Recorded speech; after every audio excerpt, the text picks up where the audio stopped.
সিংহ রাশি সিংহ লগ্নের মানুষজন তাই শনিদেবের ডাইয়া তাকে মোটামুটি ইগনোর করেই কাটিয়ে দিচ্ছেন। কিন্তু এবার একটি টেনশন তাদের উপরে কাজ করছে, সেটি হলো এই মে মাসে তো কেতু সিংহ রাশিতে প্রবেশ করবে। কিন্তু তাদের জন্য রয়েছে একটি সুখবর, এরই সঙ্গে সঙ্গে 14ই মে কেতু প্রবেশ করবার ঠিক আগেই আপনার উপরে তৈরি হচ্ছে একটি প্রোটেক্টিভ শিল্ড। দেবগুরু বৃহস্পতি তিনি কিন্তু আপনার একাদশে প্রবেশ করছেন। সুতরাং অল্প বিস্তর দুশ্চিন্তা থাকলেও বিরাট ভয়ের কিন্তু কিছুই থাকছে না। 7ই মে থেকে 15ই মে পর্যন্ত আপনার নবম ভাবে বুধাদিত্য যোগ দেখতে পাওয়া যাবে এবং 23শে মে থেকে 31শে মে পর্যন্ত এই বুধাদিত্য যোগকেই আমরা দশমে দেখতে পাবো। পড়াশোনার ক্ষেত্রে উন্নতি দেখতে পাওয়া যাবে, স্পেশালি প্রফেশনাল এডুকেশন, কর্মমুখী শিক্ষা অথবা প্রশিক্ষণ, এখানে কিন্তু আপনি ইমপ্রুভ করতে পারছেন। ব্যবসার ক্ষেত্রে কিছু কনফিউশন আসতে চলেছে এবং রাহু সপ্তমে প্রবেশ করছে, এর একটা ইম্প্যাক্ট কিন্তু সিংহকে ফেস করতে হবে। সিংহকে মেন্টালি প্রিপেয়ার্ড এটার বিষয়ে থাকা উচিত। একটু বিভ্রান্তিকর পরিস্থিতির শিকার হওয়ার সম্ভাবনা রিলেশনশিপের ক্ষেত্রে, এটা কিন্তু সিংহ রাশি বা লগ্নের মানুষরা ফেস করতে পারেন। আগুন থেকে সাবধানে থাকতে হচ্ছে সিংহ রাশি বা লগ্নের মানুষদেরকে। দ্বাদশে মঙ্গল, অবশ্যই সাবধান হতে হবে।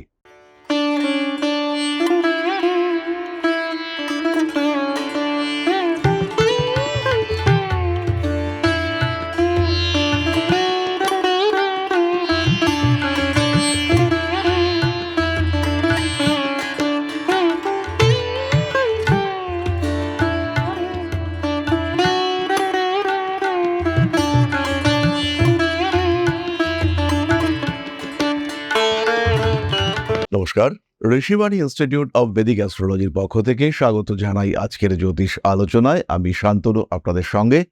আলোচ্য বিষয় রাশিফল। সিংহ রাশি 2025 সালের মে মাস কেমন যাবে সেটাই আমরা আলোচনা করবার চেষ্টা করব। এই ক্ষেত্রে প্রথমেই একটি বিষয় খেয়াল রাখতে হবে, সিংহ কিন্তু এই মুহূর্তে বেশ টেনশনে আছেন। প্রথমত সিংহ রাশির ঢাইয়া শুরু হয়েছে, যদিও তার খুব যে এফেক্ট সিংহ রাশির উপরে পড়তে শুরু করেছে তা কিন্তু একেবারেই নয়। স্পেশালি যে সমস্ত মানুষদের লগ্ন মোটামুটি স্ট্রং রয়েছে তাদের উপরে কিন্তু শনিদেব এখনো আঁচড় কেটে উঠতে পারেননি। সিংহ রাশি সিংহ লগ্নের মানুষজন তাই শনিদেবের ডাইয়া তাকে মোটামুটি ইগনোর করেই কাটিয়ে দিচ্ছেন। কিন্তু এবার একটি টেনশন তাদের উপরে কাজ করছে, সেটি হলো এই মে মাসে তো কেতু সিংহ রাশিতে প্রবেশ করবে। 18ই মে সিংহ রাশিতে কেতুর প্রবেশ হতে চলেছে, এই নিয়ে কিন্তু সিংহ বেশ দুশ্চিন্তায় রয়েছেন। কিন্তু তাদের জন্য রয়েছে একটি সুখবর, এরই সঙ্গে সঙ্গে 14ই মে কেতু প্রবেশ করবার ঠিক আগেই আপনার উপরে তৈরি হচ্ছে একটি প্রোটেক্টিভ শিল্ড। দেবগুরু বৃহস্পতি তিনি কিন্তু আপনার একাদশে প্রবেশ করছেন। সুতরাং অল্প বিস্তর দুশ্চিন্তা থাকলেও বিরাট ভয়ের কিন্তু কিছুই থাকছে না। অন্যদিকে আপনার দ্বিতীয়পতি একাদশপতি বুধ তিনি তার নিজস্থ ক্ষেত্র থেকে প্রবেশ করবেন মেষ রাশিতে। তৈরি হবে রবি বুধের বুধাদিত্য যোগ। 7ই মে থেকে 15ই মে পর্যন্ত আপনার নবম ভাবে বুধাদিত্য যোগ দেখতে পাওয়া যাবে এবং 23শে মে থেকে 31শে মে পর্যন্ত এই বুধাদিত্য যোগকেই আমরা দশমে দেখতে পাবো। তবে সারা মাস জুড়েই আমরা শুক্রকে দেখতে পাবো অষ্টম ভাবে। শনি শুক্র কম্বিনেশন তৈরি হবে, সপ্তমের রাহু থাকবে, মঙ্গল দ্বাদশে। সাময়িক মাঙ্গলিক যোগের একটা প্রভাব সেটা কিন্তু দেখতে পাবেন সিংহ রাশি বা লগ্নের মানুষরা। তাহলে কি হতে পারে এই অবস্থায়? প্রথমেই চলে আসি শরীর স্বাস্থ্যের বিষয়ে আলোচনায়। শরীর স্বাস্থ্য নিয়ে বিরাট দুশ্চিন্তা থাকছে না। স্কিনের প্রবলেম, অ্যালার্জি, উল্টোপাল্টা খেয়ে শরীরটা খারাপ হওয়া, এই ধরনের সমস্যা আসতে পারে এবং কেতু লগ্নে বা রাশিতে প্রবেশ করছে, এর জন্য একটা ইরিটেশন, একটা হালকা অ্যাংজাইটি এগুলো দেখতে পাওয়া যাবে। খেয়াল রাখতে হবে নিজের শরীরের ওপরে। এই যে কেতু আপনার লগ্ন বা রাশিতে প্রবেশ করছে, এটার ইম্প্যাক্ট কতটা টাফ হতে পারে সেটার জন্য আপনাকে মেন্টালি প্রিপেয়ার্ড থাকতে হবে। সমস্যা আসতেই পারে, শরীরটা খারাপ করতেই পারে। সিংহ রাশিতে কেতু, বুকে ব্যথা, চেস্ট পেইন এই সমস্ত আসতেই পারে। তবে খেয়াল রাখতে হবে, ইগনোর করা চলবে না, ভয় পাওয়ার কোনো প্রয়োজন নেই। সামান্য ট্রিটমেন্ট, সামান্য কশাস থাকা, তাতে আপনি পুরোপুরি সুস্থ হয়ে উঠবেন। শরীরে কোনো রকম কোনো বড় সমস্যা কিন্তু থাকবে না। পড়াশোনার ক্ষেত্রে উন্নতি দেখতে পাওয়া যাবে, স্পেশালি প্রফেশনাল এডুকেশন, কর্মমুখী শিক্ষা অথবা প্রশিক্ষণ, এখানে কিন্তু আপনি ইমপ্রুভ করতে পারছেন। সিংহ রাশি বা লগ্নের মানুষদের মধ্যে একটু ট্র্যাডিশন ব্রেক করবার টেন্ডেন্সি সেটা দেখতে পাওয়া যাবে। প্রথাগত শিক্ষার বাইরে গিয়ে কিছু নতুন শেখার চেষ্টা, এটা কিন্তু সিংহের ক্ষেত্রে আমরা দেখতে পাবো। বেশ কিছু সিংহ রাশি বা লগ্নের মানুষ তাদের মধ্যে মনস্তত্ত্ব নিয়ে পড়াশুনো করবার আগ্রহ জাগবে। পড়াশুনোর বাইরে নতুন কিছু শিখে ক্যারিয়ারটাকে আরেকটু ডেভেলপ করার চেষ্টা সেটা বাড়তে দেখতে পাওয়া যাবে। উপার্জনের দিকে আরেকটু খেয়াল বাড়তে দেখতে পাওয়া যাবে। শিক্ষার সঙ্গে সঙ্গে পাল্লা দিয়ে ব্যক্তিত্বের বিকাশ সেটাও আমরা দেখতে পাবো, এবং ব্যক্তিত্বের বিকাশ হওয়ার সাথে সাথে পারিপার্শ্বিক পরিস্থিতির ক্ষেত্রেও ডেভেলপমেন্ট এটাও আমরা দেখতে পাবো। সিংহ রাশি সিংহ লগ্নের মানুষদের মধ্যে কনভিন্সিং পাওয়ার বাড়বে। ফলে যারা সেলস, মার্কেটিং এই ধরনের চাকরিতে রয়েছেন, যারা ম্যানেজমেন্ট ওরিয়েন্টেড জবে রয়েছেন, তাদের কিন্তু উন্নতি হবেই। যারা মাল্টিন্যাশনাল কোম্পানিতে রয়েছেন, যে সমস্ত সিংহ রাশি বা লগ্নের মানুষজন বেশ উচ্চ পদে রয়েছেন, তাদের কিন্তু কর্মক্ষেত্রে আরেকটু ডেভেলপমেন্টের সুযোগ সেটা আসতে দেখতে পাওয়া যাবে। দরকার শুধু একটু দশার সাপোর্ট। দশার সামান্য ব্যাকআপ পেলেই এই কম্বিনেশন, নবম থেকে দশমের রবির সঞ্চার সঙ্গে বুধের একত্রতা, এটা কিন্তু আপনাকে হিউজ ব্যাকআপ দেবে এবং জীবনে, কর্মময় জীবনে উন্নতি দিয়ে যাবে। চাকরি প্রাপ্তির সম্ভাবনা মোটামুটি আছে। এটা যে খুব স্ট্রং সিংহের ক্ষেত্রে তা বলবো না, প্রিপারেশন ব্যাপকভাবে নিতে হবে। কর্মক্ষেত্রে পরিবর্তন, ট্রান্সফার ইত্যাদির একটা সম্ভাবনা দেখতে পাওয়া যায়। এগিয়ে যাওয়ার চেষ্টা এটা সিংহের ক্ষেত্রে দেখতে পাওয়া যাবে। ব্যবসার ক্ষেত্রে কিছু কনফিউশন আসতে চলেছে এবং রাহু সপ্তমে প্রবেশ করছে। এর একটা ইম্প্যাক্ট কিন্তু সিংহকে ফেস করতে হবে। সিংহকে মেন্টালি প্রিপেয়ার্ড এটার বিষয়ে থাকা উচিত। বিশেষ করে নতুন কোনো ইনভেস্টমেন্ট করবার আগে একটু ভালো করে আপনার পরিকাঠামোগত ব্যবস্থা এটাকে দেখে নিতে হবে, এবং যদি কোনো রকম পরিকাঠামোগত ত্রুটি থাকে সেটাকে ঠিকঠাক করবার চেষ্টা অবশ্যই করতে হবে। নাম, যশ, প্রভাব, প্রতিপত্তি ইত্যাদি বাড়তে চলেছে, নিশ্চিন্ত থাকা যায়। ট্রেডিং, ইনভেস্টমেন্ট একটু ভাবনা চিন্তা করে করতে হবে, এবং শর্ট টার্ম ইন্ট্রাডে এই ধরনের ট্রেডিংয়ে এই মাসে বড় ইনভেস্টমেন্ট না করাটাই বেটার। ফাটকা টাকা পয়সা আসার একটা সম্ভাবনা দেখতে পাওয়া অবশ্যই যায়, এবং যেহেতু সিংহ সাপেক্ষে একটা বেনিফিশিয়াল গুরু চণ্ডাল যোগ সৃষ্টি হচ্ছে, এইটা কিন্তু কার্যকরী হতে পারে। হঠাৎ প্রাপ্তির সংযোগ সিংহের ক্ষেত্রে অবশ্যই আসতে পারে। বিয়ের কথাবার্তা তো অবশ্যই এগোবে, এবং 15 তারিখের পর থেকে বিয়ের কথাবার্তা ফাইনালাইজ হতে পারে। হঠাৎ বিয়ে হয়ে যাওয়ার একটা সম্ভাবনা সেটা সিংহের ক্ষেত্রে সৃষ্টি হতে পারে। সিংহ রাশি সিংহ লগ্নের মানুষদের মধ্যে একটা অস্থিরতার ভাব তৈরি হতে দেখতে পাওয়া যাবে, এবং এই অস্থিরতার ভাব হঠাৎ বিয়ে করা, প্রেমিক কিংবা প্রেমিকার সঙ্গে অতিরিক্ত ঘনিষ্ঠ হওয়া এই ধরনের সম্পর্ক সৃষ্টি করতে পারে। তার জন্য কিন্তু একটু মেন্টাল স্ট্রেস এটাও ক্রিয়েটেড হওয়ার সম্ভাবনা রয়েছে। একটু বিভ্রান্তিকর পরিস্থিতির শিকার হওয়ার সম্ভাবনা রিলেশনশিপের ক্ষেত্রে এটা কিন্তু সিংহ রাশি বা লগ্নের মানুষরা ফেস করতে পারেন। সিংহ রাশি বা লগ্নের মানুষদের ক্ষেত্রে সন্তান ভাগ্য ভালো হতে চলেছে, এবং বৃহস্পতি এই যে একাদশে প্রবেশ করছে, বহু সিংহ রাশি বা লগ্নের মানুষ যাদের সন্তান প্রাপ্তির ক্ষেত্রে বাধা ছিল, সমস্যা ছিল, তাদের কিন্তু সন্তান প্রাপ্তির সংযোগ তৈরি হবে। তাদের সন্তান প্রাপ্ত হতে দেখতে পাওয়া যাবে।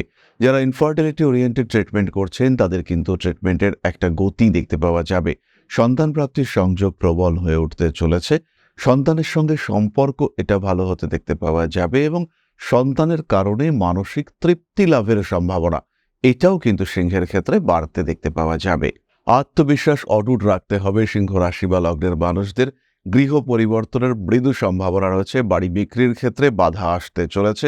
বিক্রি করবার ক্ষেত্রে সমস্যা আসতে পারে। লিভার সংক্রান্ত কিছু সমস্যা কিংবা মূত্রনালী সংক্রান্ত কিছু সমস্যা অবশ্যই সাময়িক এবং স্বল্প, সেটা আপনাকে কিছুটা ভোগাতে পারে। বাড়িঘর সংক্রান্ত ডেভেলপমেন্টের সুযোগ রয়েছে। বাড়ি উন্নতি করতে চাইছেন, হাতে কিছু একটা টাকা এসেছে এবং সেই টাকা দিয়ে বাড়ির একটা পরিবর্তন করতে চাইছেন, বাড়ির কিছুটা সৌন্দর্য বৃদ্ধি, কোনো ফার্নিচার কিনতে চাইছেন, বাড়ির ওয়াটার সাপ্লাই, প্লাম্বিং এই সমস্ত ওরিয়েন্টেড কিছু ইস্যু ক্রিয়েটেড হতে পারে। তার কারণে কিন্তু কর্মদিবস নষ্ট হওয়ার সম্ভাবনা রয়েছে। আগুন থেকে সাবধানে থাকতে হচ্ছে সিংহ রাশি বা লগ্নের মানুষদেরকে। দ্বাদশে মঙ্গল, অবশ্যই সাবধান হতে হবে। আইনি সমস্যার সম্ভাবনা থাকছে না। আইনি সমস্যা নিয়ে দুশ্চিন্তা করবার মতো কিছু সেরকম প্রমিনেন্ট বিষয় নেই। ছোটখাটো জটিলতা, বিশেষ করে বাড়ি, জমি, ভূমি সংক্রান্ত, সেগুলো বাড়িতেই মিটিয়ে নেওয়ার চেষ্টা করতে হবে। যাই হোক না কেন, সেটা নিজেদের মধ্যেই ইনক্লুডেড রেখে সেটাকে কন্ট্রোল করার চেষ্টা সেটা করতে হবে। হতেই পারে ভাই ভাইতে অশান্তি হচ্ছে, হতে পারে ভাই বোনের মধ্যে অশান্তি হচ্ছে, সেই অশান্তিকে কিন্তু বাড়ির মধ্যেই কমপ্লিট করার চেষ্টা সেটা করতে হবে। বিদেশ যাত্রার ক্ষেত্রে অল্প বিস্তর বাধা আসতে পারে, তবে নবমপতি যেহেতু দ্বাদশে রয়েছেন, বিদেশ যাত্রার চেষ্টা, ইচ্ছা এটা কিন্তু তীব্রভাবে বাড়তে দেখতে পাওয়া যাবে। বিদেশ যেতে চাইছি, বিদেশ যাব, এই মেন্টালিটি কাজ করতে দেখতে পাওয়া যাবে এবং সমস্যা আসলেও বিদেশ যাত্রার কথাবার্তা এগোতে পারে। যাত্রার ক্ষেত্রে কিছুটা সমস্যা রয়েছে। বাড়িতে নতুন পোষ্য নিয়ে আসতে পারেন সিংহ রাশি বা লগ্নের মানুষরা। কীট কিংবা কোনো প্রাণীর দ্বারা দংশিত হওয়ার সম্ভাবনা রয়েছে 10 তারিখ থেকে 19 তারিখ পর্যন্ত। শরীরের দিকে স্পেশালি খেয়াল রাখতে হবে 1 তারিখ থেকে 6 তারিখ পর্যন্ত এবং 18 তারিখ থেকে 27 তারিখ পর্যন্ত। টাকা পয়সা ইনভেস্টমেন্টের ক্ষেত্রে একটু কন্ট্রোল ডিসিশন নিতে হবে। সারা মাসেই কিন্তু রিস্ক থাকছে, ইনভেস্টমেন্ট করতে হবে একটু সাবধানে। লটারি প্রাপ্তির সম্ভাবনা এটা ম্যাক্সিমাম সবচেয়ে বেশি হয়ে উঠতে চলেছে 13 তারিখ থেকে 19 তারিখ পর্যন্ত। গাড়ি কিংবা বাড়ি ইত্যাদি বুক করতে চাইলে একটু ডিলে করা উচিত এবং কেতু লগ্নে প্রবেশ করে যাওয়া পর্যন্ত, লগ্নে স্থিত হওয়া পর্যন্ত একটু ওয়েট করা এটা অবশ্যই উচিত। তাই এই মাসে বুকিং না করে একটু ডিলে করিয়ে দেওয়া যেতে পারে। যাদের ক্ষেত্রে ভীষণ তাড়া রয়েছে তারা অবশ্যই 19 তারিখের পরে বুকিং করবেন।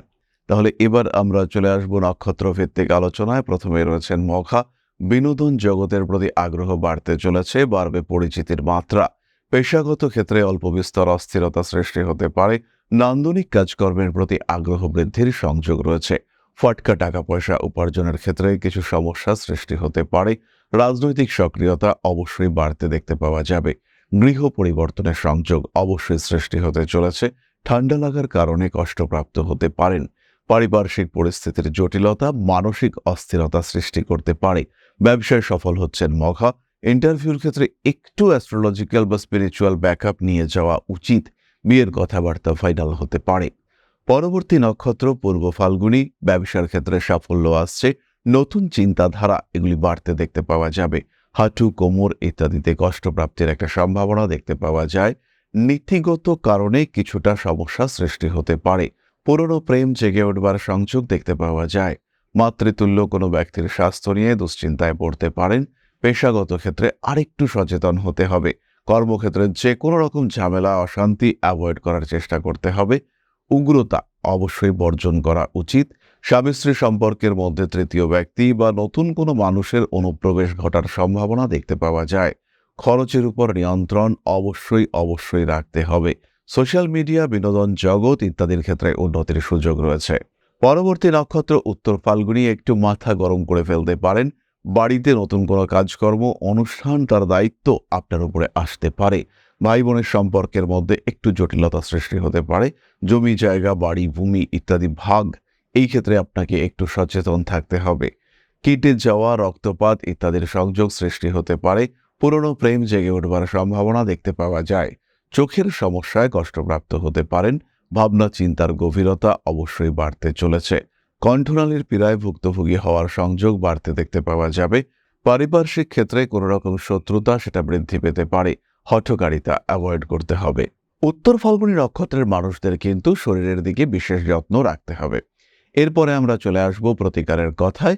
সিংহ রাশি, সিংহ লগ্নের মানুষদের প্রতিকারের জন্য প্রথমেই ধারণ করতে হবে সানস্টোন ব্রেসলেট। তার সঙ্গে সঙ্গে মহামৃত্যুঞ্জয় মন্ত্র কন্টিনিউয়াসলি পাঠ করতে হবে। খেয়াল রাখতে হবে সিংহ রাশি বা লগ্নের মানুষদের কিন্তু লগ্নে কেতুর প্রবেশ ঘটেছে, এটা যথেষ্টই টাফ। এর সঙ্গে সঙ্গে নবগ্রহ স্তোত্র পাঠ করতে পারেন।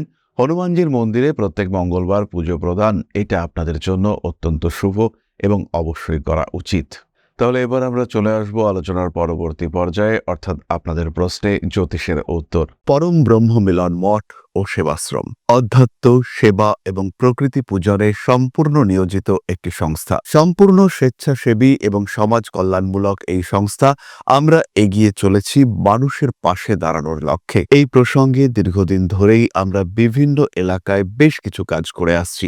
আপনাদের সহযোগিতা, আপনাদের পাশে দাঁড়ানো, আপনাদের হাতে হাত মিলিয়ে এগিয়ে নিয়ে আসার চেষ্টা, আপনাদের সহযোগিতা, আপনাদের পাশে দাঁড়ানোর প্রয়াস, এই সমস্ত কিছুই আমাদেরকে এগিয়ে নিয়ে চলেছে। আমাদের পাথেয় হয়ে উঠেছে আপনাদের ভালোবাসা। বিগত বেশ কিছুদিন ধরেই আমরা বিভিন্ন অনগ্রসর এলাকায় কাজ করে চলেছি। কখনো আমরা শিশুদের মধ্যে শিক্ষা উপকরণ বিতরণ করেছি, কখনো আমরা পুজোর পোশাক বিতরণ করেছি, কখনো তাদের খাদ্যের ব্যবস্থা করেছি। আমরা কন্টিনিউয়াসলি তাদের পড়াশুনোর জন্য 2টি ফ্রি কোচিং সেন্টার শুরু করেছি। তাদের মধ্যে ক্রিয়েটিভ অ্যাক্টিভিটিগুলিকে জাগ্রত করবার জন্য সম্পূর্ণ বিনামূল্য একটি নৃত্য শিক্ষা প্রশিক্ষণের ব্যবস্থা কথা সেটা আমরা করতে সক্ষম হয়েছি এবং এই প্রত্যেকটি পদক্ষেপেই আমরা পেয়েছি আপনাদের সঙ্গ, আমরা পেয়েছি আপনাদের সহযোগিতা, আমরা পেয়েছি আপনাদের ভালোবাসা। আমরা শীতকালে কম্বল বিতরণ করেছি, আমরা মায়েদের মধ্যে খাদ্য উপকরণ, পুষ্টি উপকরণ বিতরণ করেছি, আমরা বিতরণ করেছি ডেঙ্গুর সময় প্রচুর মশারি। এই প্রত্যেকটি কাজেই আপনারা ছিলেন আমাদের পাশে। বর্তমানে মানুষের ভালোবাসায় আমরা ধীরে ধীরে আরেকটু বড় হয়ে উঠছি। এই অবস্থায় বর্তমান পরিস্থিতিতে এই কাজগুলিকে আরো এগিয়ে নিয়ে যাওয়ার জন্য, সুষ্ঠুভাবে করবার জন্য প্রয়োজন একটি পরিকাঠামো। তাই আমরা চিন্তা ভাবনা করছি একটি আশ্রম ফরমেশনের, এবং এর জন্য প্রয়োজন জমি, এর জন্য প্রয়োজন পরিকাঠামো। তাই যারা আমাদের সাবস্ক্রাইবার রয়েছেন, যারা আমাদের ভিউয়ার রয়েছেন, যারা আমাদের ফলোয়ার রয়েছেন, যারা আমাদেরকে ভালোবাসেন, যারা আমাদের পাশে থাকেন, প্রত্যেকটি সহানুভূতিশীল মানুষের কাছে আমাদের অনুরোধ, সাধ্যমতো সামান্য পরিমাণে আপনারা এগিয়ে আসুন। বিন্দু বিন্দুতে সম্পূর্ণ হবে সিন্ধুর গঠন, তৈরি হবে পরম ব্রহ্মমিলন মঠ ও সেবাশ্রমের পরিকাঠামো। তাই যারা বিভিন্ন সময় বিভিন্ন অবস্থায় মানুষের পাশে গিয়ে দাঁড়ান, যারা প্রকৃতিকে ভালোবাসেন, যারা জীবনকে এগিয়ে নিয়ে যাওয়ার পথে অন্যকে সাহায্য করতে পছন্দ করেন, সেরকম প্রত্যেকটি মানুষের কাছে আমাদের সাধারণ অনুরোধ, আমাদের এই মহৎ উদ্দেশ্যকে সফল করে তুলবার জন্য যতটুকু সম্ভব, যতটুকু সাধ্য, অবশ্যই এগিয়ে আসুন, বাড়িয়ে দিন সামান্য সহযোগিতার হাত। অধ্যাত্ম, সেবা এবং প্রকৃতি পূজনের এই মহান কর্মে, মহান ব্রতে ব্রতী হয়েছি আমরা। আমাদের সঙ্গে হাতে হাত মিলিয়ে আপনারাও যতটুকু সম্ভব এগিয়ে আসুন। সবার প্রচেষ্টায় এই বিরাট কর্মযজ্ঞ সাফল্যমণ্ডিত হবে। সবাইকে জানাই অগ্রিম ধন্যবাদ। আমরা জানি আপনাদের সহযোগিতা আমরা পাবো। বেশ কিছুদিন ধরেই বহু মানুষ আমাদেরকে সাহায্য করে চলেছেন, কারণ আমাদের ইন্ডিভিজুয়াল সামর্থ্য অতি ক্ষুদ্র, তার মাধ্যমে এই মহৎ কার্যগুলিকে সম্পূর্ণ করা সম্ভব নয়। তাই প্রত্যেকের ছোট্ট ছোট্ট সহযোগিতার হাত আমাদেরকে এগিয়ে নিয়ে চলেছে। আমরা এগিয়ে চলেছি সাফল্যের লক্ষ্যে। আপনাদের ভালোবাসা এভাবেই আমাদের পাশে থাক, আমরা সফল হবই। তাহলে এবার আমরা চলে আসি আপনাদের প্রশ্ন পর্যায়ে। প্রশ্ন করেছেন Suryakanta Manna, date of birth 24/7/2005, সময় 8:30 PM, হলদিয়া, পূর্ব মেদিনীপুর, ইন্ডিয়া। আমার ভবিষ্যৎ কি হতে পারে? অর্থ সামর্থ্যের দিক থেকে আমার কি হবে? ক্যারিয়ার নিয়ে খুব চিন্তায় আছি, স্যার কিছু একটু বলে দিন। সূর্যকান্ত, তোমার কুম্ভ রাশি এবং কুম্ভ লগ্ন, দ্বিতীয় রাহু অবস্থান করে রয়েছে, দশমপতি মঙ্গল সক্ষেত্রী হয়ে রয়েছেন এবং তোমার কুণ্ডলিতে প্রকট গুরুচণ্ডাল যোগ দেখতে পাওয়া যায়। একটু চেষ্টা করলেই কর্মক্ষেত্র, অর্থক্ষেত্র, সামর্থ্য ক্ষেত্র সবকটি প্রশস্ত হবে। মাঙ্গলিক দোষের অস্তিত্ব নেই, তবে লগ্ন এবং চন্দ্র ভঙ্গ কালসর্প যোগ সেটি তোমার কুণ্ডলিতে দেখতে পাওয়া যায়। খেয়াল রাখতে হবে, কর্কট রাশিতে শনি, মঙ্গল এবং রাহুর একত্রিত প্রভাব পড়ার কারণে তোমার কিন্তু মানসিক স্থিতিশীলতা এটা একটু কমেছে। তাই অবশ্যই কোনো জ্যোতিষ বন্ধুর পরামর্শ তোমার নেওয়া উচিত। জীবনের এই সময় এগিয়ে যাওয়ার চেষ্টা চরম মাত্রায় করতে হবে এবং নিজেকে আরেকটু স্টেবল করে তুলবার চেষ্টা এটা অবশ্যই করা উচিত। তাই প্রচেষ্টা কন্টিনিউ করতে হবে, আত্মবিশ্বাস সেটাকে জারি রাখতে হবে। তাহলে আজকের আলোচনা আমরা আর দীর্ঘায়িত করব না। সবাই সুস্থ থাকুন, ভালো থাকুন। মা শ্রী শ্রী আদিশক্তির আশীর্বাদে আপনাদের জীবন আরো আরো আরো স্থিতিশীল, আরো সমৃদ্ধ, আরো ভালো, আরো সুন্দর হয়ে উঠুক। জয় মা আদিশক্তি। নমস্কার।